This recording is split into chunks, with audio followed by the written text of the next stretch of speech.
నమస్తే తెలుగు రాజ్యానికి స్వాగతం. నేను మిస్ సంధ్య. ఇవాళ రేపు మనిషితో ఏదైనా అవసరం ఉంటేనో లేకపోతే వీళ్ళతో కలిసి మనం నడిస్తే రేపు ఏదో ఒక అవసరం మనకు తీరకపోతుందా అని ఆలోచించి ఆశించే వ్యక్తులే ఎక్కువగా ఉన్నారు. అధికారం వస్తుంది అన్న ఆశతో వాళ్ళ వెనుక నడిచి ఆ తర్వాత మనకు వాళ్ళ గుర్తింపు వస్తుందేమో అంటూ పనిచేసే వాళ్ళు ఉన్నారు. కానీ కొందరు ఇలాంటివేమీ ఆశించకుండా అధికారానికి ముందే అండగా నిలబడ్డారు. ఇప్పుడు నేను చెప్పబోయే దంపతులు ఆ కోవకు సంబంధించిన వాళ్ళే.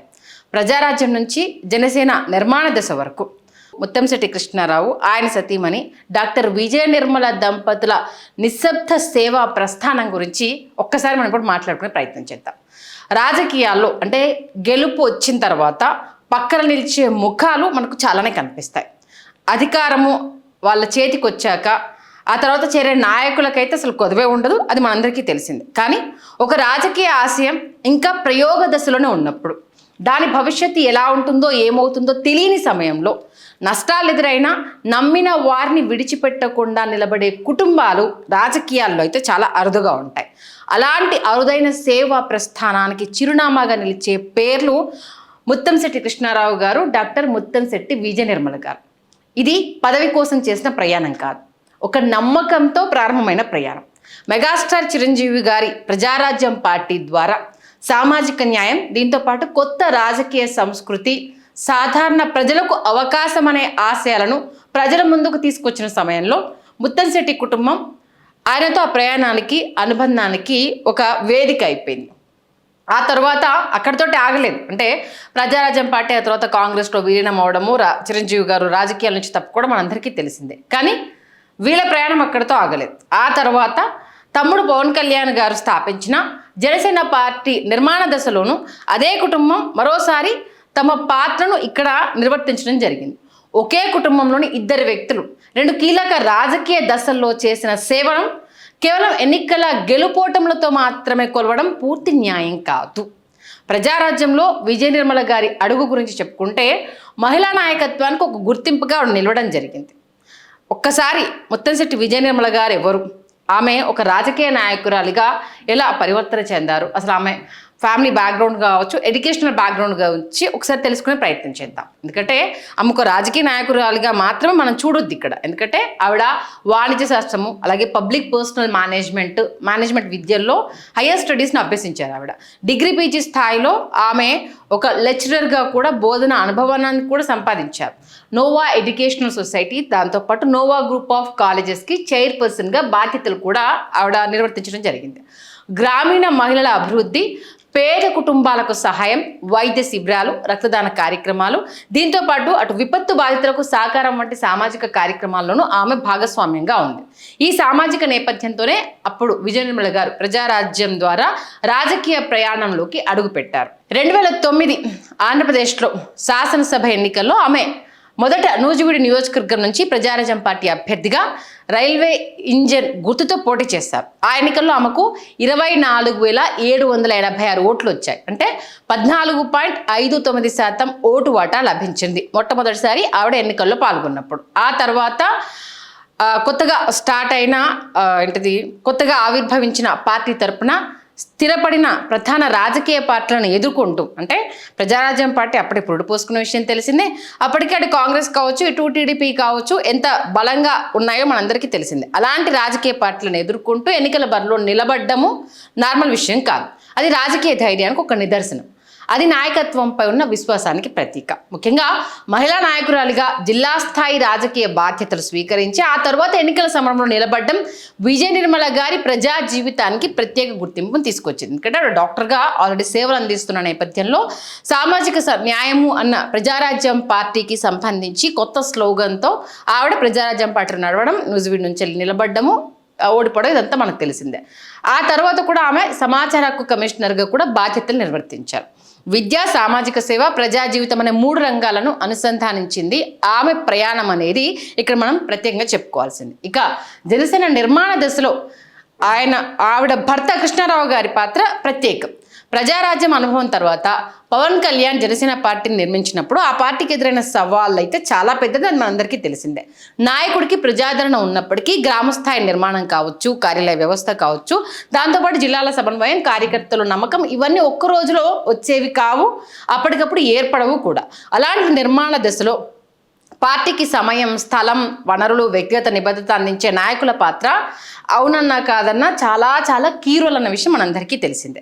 అటు ముత్తంశెట్టి కృష్ణారావు గారు ఆ దశలో జనసేనకు సన్నిహితంగా పనిచేసిన నాయకుడిగా రికార్డుల్లో నిలిచారు. 2018 సెప్టెంబర్లో పవన్ కళ్యాణ్ గారు ఆయన జనసేన పార్టీ ప్రధాన కార్యదర్శిగా నియమించారు. ఆయన నియామకానికి ముందు ఆయన కృష్ణా, గుంటూరు జిల్లాల సమన్వయకర్తగా కూడా పనిచేశారు. అంతేకాదు అటు విజయవాడలోని కృష్ణారావు గారి నివాసాన్ని జనసేన కార్యాలయంగా కూడా ఆయన వినియోగించారు. ఒక పార్టీ అధికారంలోకి వచ్చిన తర్వాత ఆ పార్టీ కార్యాలయానికి విలువ పెరుగుతుంది, కానీ పార్టీ భవిష్యత్తు ఇంకా అనిశ్చితంగా ఉన్న సమయంలో తన సొంత స్థలాన్ని పార్టీ కార్యక్రమాలకు అందుబాటులో ఉంచడం రాజకీయ అనుబంధానికి మించిన విషయం ఇక్కడ. అది వ్యక్తిగత నమ్మకానికి, నాయకత్వంపై ఉన్న విశ్వాసానికి, పార్టీ నిర్మాణంపై ఉన్న బాధ్యతకు సంకేతం. కృష్ణారావు గారి పాత్ర కేవలం అటు కార్యాలయ సహకారంతోనే ఆగిపోలేదు. 2019 ఎన్నికల్లో జనసేన తరపున అవనిగడ్డ నియోజకవర్గం నుంచి శాసనసభ అభ్యర్థిగా ఆయన పోటీ చేశారు. ఎన్నికల సంఘం వివరాల ప్రకారం ఆయనకు 28,554 ఓట్లు, అంటే సుమారు 15.49% ఓటు వాటా లభించింది. జనసేన మొదటిసారి పూర్తి స్థాయి ఎన్నికల పోరాటాన్ని ఎదుర్కొంటున్న సందర్భంలోనే కఠినమైన నియోజకవర్గంలో పార్టీ జెండాతో నిలబడ్డం ఆయన రాజకీయ నిబద్ధతకు ఇదొక నిదర్శనం. ఓటమితో ముగియని నిబద్ధత అనేది ఇక్కడ ప్రత్యేకంగా చెప్పుకోవాలి. ఎందుకంటే రాజకీయాల్లో గెలిచిన వారిని గుర్తుంచుకోవడం సహజం, కానీ పార్టీ నిర్మించే వారందరూ వెంటనే గెలవరు. కొన్ని సందర్భాల్లో ఓటమిని భరించిన నాయకులే భవిష్యత్తు విజయాలకు పునాది వేస్తారు. అది మనం పవన్ కళ్యాణ్ గారి విషయంలో కూడా మనం చూసాం. 2009లో విజయ నిర్మల గారు ప్రజారాజ్యం పార్టీ తరపున ఎన్నికల బరిలో నిలబడ్డారు. 2019లో కృష్ణారావు గారు జనసేన తరపున పోటీ చేశారు. ఇద్దరు తాము నమ్మిన రాజకీయ ప్రయాణానికి తమ పేరును, సమయాన్ని, ప్రజాప్రతిష్టను పెట్టుబడిగా పెట్టిన వారే. వారు గెలవకపోయి ఉండొచ్చు, కానీ వారు నిలిచిన సమయంలో ఆ పార్టీలు ఇంకా గెలుపు భరోసా ఇవ్వగల స్థితిలో లేవు. ప్రజారాజ్యం ఒక కొత్త రాజకీయ ప్రయోగంగా ఉన్న సమయంలో విజయ నిర్మల్ గారు ముందుకొచ్చారు. జనసేన అధికార శక్తిగా ఎదగకముందే కృష్ణారావు గారు బాధ్యతలు స్వీకరించి ఎన్నికల్లో నిలబడ్డారు. ఇలాంటి సేవను రాజకీయ చరిత్రలో గుర్తించడం అంటే పార్టీ కష్టకాలాన్ని గౌరవించడం. అంటే 2024 ఎన్నికల ముందు అవనిగడ్డ కూటమి అభ్యర్థిత్వంపై జరిగిన చర్చల సమయంలో ముత్తంశెట్టి కృష్ణారావు గారి పేరును పరిశీలించాలని కొందరు జనసేన నాయకులు కోరినట్టుగా అప్పుడు వార్తలు వచ్చాయి. 2019లో ఆయన సాధించిన ఓట్లు, జనసేన కార్యకర్తల్లో ఆయనకున్న ఆదరణ దృష్టిలో పెట్టుకొని ఆ అభిప్రాయాన్ని వాళ్ళందరూ వెలువచ్చారు. అయితే ఇది ఆయన సేవను పూర్తిగా మరుగున పడలేదని, అటు పార్టీ శ్రేణిలో ఆయనకి ఇప్పటికీ గుర్తింపు ఉందనే భావన చాలా క్లియర్ కట్గా తేడతెల్లని చేస్తుంది ఇక్కడ. ఈ నేపథ్యంలో వాళ్ళు చేసిన అనేక అంశాలు తెరమీద తీసుకున్నారు. అంటే ముత్తంశెట్టి దంపతులు పేరు రాజకీయాలతోటే ముడిపడలేదు. ఇక్కడ నోవా విద్యా సంస్థల ద్వారా విద్యారంగంలోనూ వారి అనుబంధంగా అనేక అంశాలు ఇక్కడ నమోదై ఉన్నాయి. అటు విద్యను సమాజ అభివృద్ధికి వారు సాధనంగా భావిస్తూ అవకాశాలు లేని వర్గాలకు మార్గం చూపాలనే ఒక దృక్పథంతో వారు తమ సేవను విస్తరించారు. రాజకీయ నాయకత్వానికి విద్య అనే సేవ జత కలిసినప్పుడు అది కేవలం పదవి ఆశించే ప్రయాణంగా ఉండదు. సమాజంలో అవకాశాలు లేని వారికి విద్య ద్వారా అనేక మార్గాలు చూపించడానికి ప్రయత్నించే కుటుంబం. రాజకీయాల్లోనూ సామాజిక న్యాయం గురించి మాట్లాడడం సహజం, ఎందుకంటే సేవా గుణం వారి ఆలోచనలో ఉన్నప్పుడు అది అన్నింటికి విస్తరించాలి అనేది, ఆ సామాజిక న్యాయం గురించి మాట్లాడడం అనేది సహజంగా ఉంటుంది. ఈ కోణంలో చూస్తే ముత్తంశెట్టి దంపతుల ప్రయాణం విద్యా, సేవ, రాజకీయ విశ్వాసం అనే 3 మార్గాలు కలిసిన ప్రస్థానం అని చెప్పాలి. జనసేన ఎదుగుదలలో నాటి సేవకులకు గుర్తింపు ఎంతవరకు ఇచ్చారా లేదా అన్న కోణం గురించి ఒక్కసారి మాట్లాడుకునే ప్రయత్నం చేద్దాం. జనసేన పార్టీ నాడు ఏపీలో కూటమి ప్రభుత్వంలో కీలక భాగస్వామిగా నిలిచింది. గెలుపులో జనసేన పాత్ర ఏంటిది అనేది మనం చెప్పాల్సిన అవసరం లేదు. పవన్ కళ్యాణ్ గారు ప్రస్తుతం ఉప ముఖ్యమంత్రిగా బాధ్యతలు నిర్వర్తిస్తున్న విషయం మనందరికీ తెలిసిందే. ఈ దశలో పార్టీ స్థాయికి చేరుకునే ముందు మనకు అంటే అధికారం లేనప్పుడు మనతో ఉన్న వాళ్ళు ఎవరు, అండగా నిలిచిన నాయకులు ఎవరు గుర్తించడం, పార్టీ అలాంటి వారికి విలువ ఇస్తే మరింత బలం చేకూరుతుంది కదా అనేది ప్రస్తుతం వినిపిస్తున్న వాదన. సామాజిక న్యాయం అంటే ఒక వర్గానికి ఒక పదవి ఇవ్వడం అనే సంకుచిత అర్థం కాదు. ఇక్కడ అవకాశాలు లేని సమయంలో పార్టీ కోసం పనిచేసిన వారిని గుర్తించడం, ఎన్నికల పరాజయాన్ని ఎదుర్కొన్నప్పటికీ ఆ నాయకుడి పైన విశ్వాసం కోల్పోకుండా వారిని గౌరవించి వారితోనే నడవడం, మహిళా నాయకత్వాన్ని, విద్యాసేవను, సంస్థాగత నిర్మాణానికి అందించిన సహకారాన్ని సముచితంగా గుర్తించడం, ఇవన్నీ కూడా సామాజిక న్యాయానికి విస్తృతమైన రూపాలని చెప్పాలి.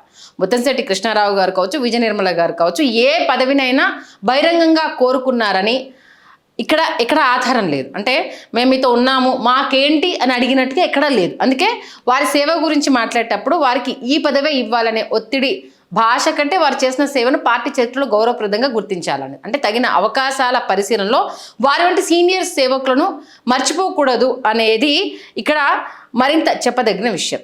ఇప్పుడు రాజ్యసభ డిమాండ్ పెరుగుతున్న నేపథ్యంలో ప్రస్తుత రాజకీయ సందర్భంలో ఆంధ్రప్రదేశ్ నుంచి 4 రాజ్యసభ స్థానాలకు ఎన్నికలు జరగబోతున్నాయి. కేంద్ర ఎన్నికల సంఘం మే 22న అటు అధికారిక ప్రకటన విడుదల చేసిన దాని ప్రకారం ఏపీకి చెందిన 4 రాజ్యసభ సభ్యుల పదవీ కాలం 2026 జూన్ 21న ముగియబోతుంది. అంటే ఎన్నిక అవసరమైతే జూన్ 18న పోలింగ్ నిర్వహించబడుతుంది. నామినేషన్ల ప్రక్రియ జూన్ 1కి స్టార్ట్ అవుతుంది. కాబట్టి అధికారిక అభ్యర్థుల ప్రకటనకు ముందు వినిపించే పేర్లన్నీ రాజకీయ చర్చలుగానే చూడాలి. ఎందుకంటే వాళ్ళకు సంబంధించిన వాళ్ళతో లాబింగ్లు చేయించుకోవడం కావచ్చు, లీక్లు ఇవ్వడం కావచ్చు, లేకపోతే అధికార పార్టీలు ఏంటంటే వీళ్ళ మీద పార్టీ కార్యకర్తలు, నేతల్లో ఎలాంటి ఉద్దేశాలు ఉన్నాయని తెలుసుకోవడానికి లిస్టులో వీళ్ళంతా ఉన్నారు, రేస్లో వీళ్ళంతా ఉన్నారంటూ కొన్ని పేర్లను రిలీజ్ చేస్తూ ఉంటారు. ఈ నేపథ్యంలో అటు ముత్తంశెట్టి కృష్ణారావు గారి పేరు ఇప్పుడు ప్రస్తావనకు రావడం, ఒక పదవి కోసం వ్యక్తిగత ఒత్తిడి సృష్టించకుండా పార్టీ నిర్మాణ దశలో పనిచేసిన నాయకుల సేవను గుర్తు చేసే సందర్భంగా ఉండాలి అన్న అంశం తెర మీదకి రావడంతో ఇప్పుడు ఇది ఇద్దరు దంపతులకు సంబంధించి పెద్ద ఎత్తున చర్చ జరుగుతోంది. అంటే రాజ్యసభ వంటి గౌరవప్రదమైన వేదికకు అభ్యర్థిని నిర్ణయించడం పార్టీ అధిష్టానం, కూటమి నాయకత్వ పరిధిలోని విషయం. అయితే అలాంటి నిర్ణయాలకు ముందు పార్టీని కష్టకాలంలో మోసిన వారి సేవా చరిత్రను గౌరవించడం, దానికి సంబంధించి చర్చించడం అనేది ప్రజాస్వామ్య రాజకీయ సంస్కృతిలో ఒక హెల్దీ అట్మాస్ఫియర్కి దారి తీస్తుంది అనేది ఇప్పుడు ప్రధానమైన అంశం. సోషల్ మీడియాలో ఒక నాయకుడు పార్టీలో ఉన్నారా లేరా అనే చర్చ అనేది జరుగుతూ ఉంటుంది. ప్రచారం చేయడం కంటే రికార్డులో ఉన్న సేవను ప్రజల ముందుకు తీసుకురావడం ఎంతో విలువ. ఎందుకంటే కొందరు మీడియాకు చాలా నియర్ బైగా ఉంటారు, కొందరు వాళ్ళు చేసుకున్న పనులు చెప్పుకోవడానికి ఇష్టపడరు, కొందరు ఏంటి మనకు నాయకుడి దృష్టిలో మనం ఉంటాం కాబట్టి మన పని మనం చేసుకుంటూ వెళ్ళిపోదాము అనే అంశాలు కొన్ని ఉంటాయి. ఇప్పుడు కృష్ణారావు గారి విషయంలో కూడా అవే స్పష్టంగా ఉన్నాయి. అంటే ఆయన జనసేన ప్రధాన కార్యదర్శిగా నియమించబడ్డారు. విజయవాడలో ఆయన నివాసం, పార్టీ కార్యాలయంగా కూడా ఆయన ఉపయోగిస్తున్నారు. 2019లో అవనిగడ్డ నుంచి పోటీ చేశారు. 2024 ఎన్నికల ముందు కూడా ఆయన పోటీ చేసే అంశానికి సంబంధించి కొందరు అక్కడున్న జనసేన నాయకులు కోరినట్టు వార్తలు కూడా రావడం, బట్ అవనిగడ్డ అది ఎవరి ఇలాగో తెలిసిన విషయమే. ఈ నేపథ్యంలో అటువైపు అధిష్టానం మొగ్గు చూపడం ఇదంతా మనకు తెలిసింది. అయితే ప్రస్తుతం ఆయన అధికారిక సంస్థాగత హోదా గురించి పార్టీ నుంచి స్పష్టమైన తాజా ప్రకటన ఎలాంటిది లేకపోవడం, ఊహాగానాలకు వాస్తవాలుగా ప్రచారం చేయడము అనేది సముచితంగా. అంటే ఆయన ఉన్నారా లేదు, ఆయన ఏం చేశారంటే ఇలా రకరకాల దుష్ప్రచారం చేసే ప్రయత్నం చేస్తూ వాస్తవాన్ని మరుగున పడేస్తున్నారు అనేది ఆయన అభిమానుల నుంచి ప్రధానంగా వినిపిస్తున్న వ్యక్తి. అంటే వ్యక్తులపైన అపోహలు కావచ్చు, ఆరోపణలు కావచ్చు, అంతర్గత రాజకీయ ఊహాగానాలకు అంటే తాత్కాలికంగా ఇప్పటికిప్పుడు వాళ్ళ మీద ఏదో నెగిటివ్ నరేషన్ అనేది ఆకర్షించవచ్చు, కానీ సేవా చరిత్ర అనేది, వాళ్ళు చేసిన పనులు అనేది, వాళ్ళ పార్టీ కోసం నిలబడ్డ విషయం అనేది నిలిచిపోయితే ఉంటుంది కదా. ముత్తంశెట్టి దంపతుల విషయంలో ఇప్పుడు అదే జరుగుతోంది. వారి గురించి మాట్లాడాల్సింది అంటే వాళ్ళను విభేదించి కాదు, వారు చేసిన ప్రయాణం, వారు తీసుకున్న బాధ్యతలు, వారు నమ్మిన ఆశయాల గురించి మనం మాట్లాడాలి. అంటే గెలుపు రోజుల్లో చేరిన వారు కాదు, కష్టకాలంలో నిలిచిన వారి చరిత్ర గురించి కదా మాట్లాడుకోవాల్సింది. అది ప్రజారాజ్యం నుంచి జనసేన వరకు కంటిన్యూ అయినప్పుడు, పార్టీ కోసం వెన్నుదన్నుగా నిలబడ్డప్పుడు ఇలాంటి టైంలో కదా వాళ్ళని గుర్తించాల్సింది అనేది. అంటే ప్రజారాజ్యం ఆవిర్భావ సమయంలో విజయ నిర్మల గారు ఎన్నికల బరిలో నిలిచారు. జనసేన నిర్మాణ దశలో కృష్ణారావు గారు సంస్థాగతంగా బాధ్యతలు నిర్వర్తించారు. ఆయన నివాసాన్ని పార్టీ కార్యక్రమాలకు అందుబాటులో ఉంచారు. అనంతరం ఎన్నికల్లో పోటీ చేశారు. అంటే 2019లో ఇటు విద్యారంగం, సామాజిక సేవ, రాజకీయ నిబద్ధత ఈ మూడింటిని కలిపిన దంపతులుగా వారికి ఒక ప్రత్యేకమైన గుర్తింపునైతే సంపాదించారు. మరి పార్టీ విజయానికి అనేక మంది కృషి చేస్తారు. కొందరి సేవ ఇందాక చెప్పినట్టుగా వెలుగులో కనిపిస్తుంది. అంటే వాళ్ళు పబ్లిసిటీ చేసుకునే విధానం కావచ్చు, వాళ్ళ వర్గంలో వాళ్ళని ఎలివేట్ చేయడం కావచ్చు, ఎప్పటికప్పుడు అధినేతకు దగ్గర అవ్వాలి అంటే చేసిన పనుల కన్నా ఆయన దృష్టిలో పడాలని కొందరు చూస్తారు. మన సేవ, మనం చేసే పనులు మాట్లాడాలని ఇంకొందరు చూస్తారు. అంటే వాళ్ళు నిశ్శబ్దంగా పునాదుల్లో నిలుస్తారు. అంటే అధినేత దృష్టిలో మనం ఉంటాం కదా, మిగతా వాటి గురించి ఏంటి అన్న ఆలోచనలో ఉంటారు. ఆ పునాదులను గుర్తించని నిర్మాణం ఎంత గొప్పగా కనిపించినా దాని చరిత్ర అసంపూర్ణంగానే మిగిలిపోతుంది. ఎందుకంటే మన కష్టకాలం నిలబడ్డ వాళ్లకు చాలామందికి పవన్ కళ్యాణ్ గారు కొందరు ఎమ్మెల్సీలు ఇవ్వడం కావచ్చు, కొందరికి నామినేటెడ్ పోస్టులు ఇవ్వడం కావచ్చు వచ్చింది. కానీ అంతకంటే ముందు ప్రయాణం చేసిన వాళ్ళని కూడా గుర్తించకపోతే అది ఎప్పుడు అసంపూర్ణంగానే మిగిలిపోతుంది. అందుకే ముత్తంశెట్టి కృష్ణారావు గారు, డాక్టర్ విజయ నిర్మల దంపతుల సేవను గుర్తించడం అంటే ఒక కుటుంబాన్ని పొగడ్డం మాత్రమే కాదు, ప్రజారాజ్యం నుంచి జనసేన వరకు నమ్మిన నాయకత్వం కోసం, సామాజిక ఆశయాల కోసం, రాజకీయాల్లో మార్పుల కోసం కృషి చేసిన ఒక నిబద్ధతను గౌరవించడం. పదవులు కాలంతో మారవచ్చు, ప్రచారం రోజులతో మసకబారిపోవచ్చు, కానీ కష్టకాలం నిలిచిన సేవ పార్టీ చరిత్రలో శాశ్వతంగా నిలవాలి. నిలిచినప్పుడే రేపు అంటే ఒక పార్టీని నమ్మి నిలబడ్డప్పుడు వాళ్లకు దక్కిన గౌరవం ఇది అని తెలిసినప్పుడు పార్టీలు మారడానికి ఆలోచిస్తూ ఉంటారు. ఎందుకు? మేము ఇన్ని సంవత్సరాలు వాళ్ళతో కలిసి ట్రావెల్ చేశాము కాబట్టి మాకు సముచిత గౌరవం ఇచ్చారు, మేము చేసిన సేవకు గుర్తింపు లభించింది అన్నప్పుడు ఇంకొకరు కూడా అంతే నిబద్ధతతో రాజకీయాలలోకి రావడానికి ప్రయత్నిస్తూ ఉంటారు. ఎందుకంటే కొందరు చేసేది ఇంత, చెప్పుకునేది ఇంత, కొందరు చేసేది ఇంత, బయట చెప్పేది ఇంత. ప్రస్తుతం వీళ్ళిద్దరి విషయంలో అలానే జరిగింది. కాబట్టి జనసేన అధినేత పవన్ కళ్యాణ్ గారు ముత్తంశెట్టి దంపతులకు సంబంధించి ఒక్కసారి ఏ స్థానంలో ఉన్నారు, ఎలాంటి పరిస్థితుల్లో ఉన్నారు, వాళ్లకు సముచిత స్థానం, గౌరవం ఇవ్వడం సమంజసమన్న విషయానికి సంబంధించి ఆలోచించాలి అంటూ వారు సేవ నెరిగిన వారు ఇప్పుడు తెర మీదకి ఈ డిమాండ్ని తీసుకొస్తున్నారు. చూద్దాం మరి అధినేత పవన్ కళ్యాణ్ గారు ఎలాంటి నిర్ణయం తీసుకుంటారు అనేది. హలో, తెలుగు రాజ్యం ఛానల్ చూస్తున్నారా? సామాజిక, రాజకీయ, జీవన చిత్రణే తెలుగు రాజ్యం. అతిశయోక్తులు, అసత్యాలు ఉండవు. రాజకీయ కోణం కాదు, ప్రజా కోణమే కొలబద్ద. తెలుగు రాజ్యం వీక్షణ మీ ఉత్తమ అభిరుచికి నిదర్శనం.